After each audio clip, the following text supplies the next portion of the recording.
ஆழ்வார்கள் அனுபவித்த சிங்கப்பிரான் பெருமையான இயற்பாவில் பேயாழ்வார் அனுபவித்த மூன்றாம் திருவந்தாதி. சீராரும் மாடத் திருக்கோவலூரதனுள் காரார் கருமுகிலை காணப்போக்கு ஓரார் திருக்கண்டேன் என்னுரைத்த சீரான் கடலே உரைக்கண்டாய் நெஞ்சே உகந்து. நெஞ்சே, அழகிய மாடங்கள் உள்ள திருக்கோவலூரில் இடைக்கழியில் கார்கால மேகம் நிறவுடைய திருமாலை வணங்க புகுந்து இதயமாகிய ஞானக்கண்ணாலே பயின்னு திருக்கண்டேன் என்னும் 100 பாசுரங்களை அருளை சீர்மை கொண்ட பேயாழ்வார் திருவடிகளையே நீ மகிழ்ந்து பேச வேண்டும் என்று ஆழ்வாருடைய தனியன். இவனவன் கோவில் இரணியனதாகம் அவை செய்து அறிவுருவமானான் செவிதறியா நாகத்தான் நாள் வேதத்துள்ளான் நரவேற்றான் பாகத்தான் பார்க்கடலுள்ளான். இரணியன் மார்பை பிளக்கவே எம்பெருமான் நிருசிம்மாவதாரம் எடுத்தான்.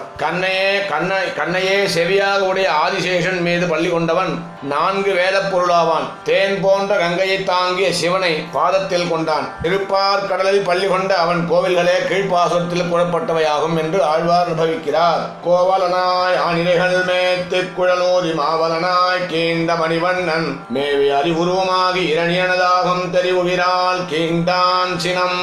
இடையனாய் பிறந்து பசுக்களை மேய்த்து புல்லாங்குழல் ஊதிய கண்ணன் குதிரை வடிவில் வந்த கேசியின் வாயை கிழித்து கொன்றான். நெஞ்சமே, நீலமணி நிற திருமாலே நரசிம்ம வடிவம் கொண்டு இரணியன் உடலை நகங்களால் சீற்றமுடன் கிழித்தான் என்பதை தெரிந்து கொள்ள வேண்டும்.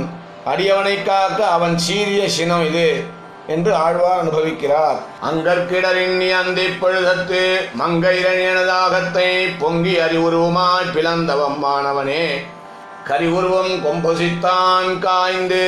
திருமால் சந்தியா காலே சமுத்பூதா ஸ்தம்போத்பூதோன் கேசரி என்று சொல்லப்பட்ட திருமாலான நிருசிம்மன் மாலை நேரத்திலே நிருசிம்ம வடிவம் கொண்டு பிள்ளையான பிரகலாதன் துன்பு தீர்ப்பதற்காக இரணியன் மார்பை பிளந்து கொன்றான். அவனே கருத்த குவளையா பீட யானையின் கொம்புகளையும் சீற்றத்துடன் ஒடித்தான் என்று ஆழ்வார் அனுபவிக்கிறார். இந்த பாசுரத்திலே புகுந்ததிலங்கும் மந்தி பொழுதறியாய் இகழ்ந்த இரணியனதாகம் சுகிர்ந்தெங்கும் சிந்த பிளந்த திருமால் திருவடியே வந்தித்தென் நெஞ்சம் வாழ்த்து.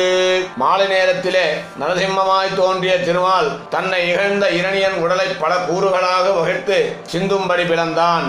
எனது மனமே, அப்பெருமானுடைய திருவடிகளையே தலையார வணங்கி வாயார வாழ்த்த வேண்டும். அந்த வைபவத்திற்காகவே இப்பொழுதும் நம்முடைய அகோபில மடத்தில் ஸ்ரீ நிருசிம்மனுடைய திவ்ய 2 பாதங்களும் நித்தியபடி திருவாராதத்திலே அனைவரும் கண்டு வணங்கும்படியாக எழுந்தருளி பள்ளியிருப்பார். அப்பேற்பட்ட வைபவமான இந்த நிருசிம்மனுடைய திருவடியை என்னுடைய மனசிலே வைத்துக் கொள்ள வேண்டும் என்று ஆழ்வார் அனுபவிக்கிறார்.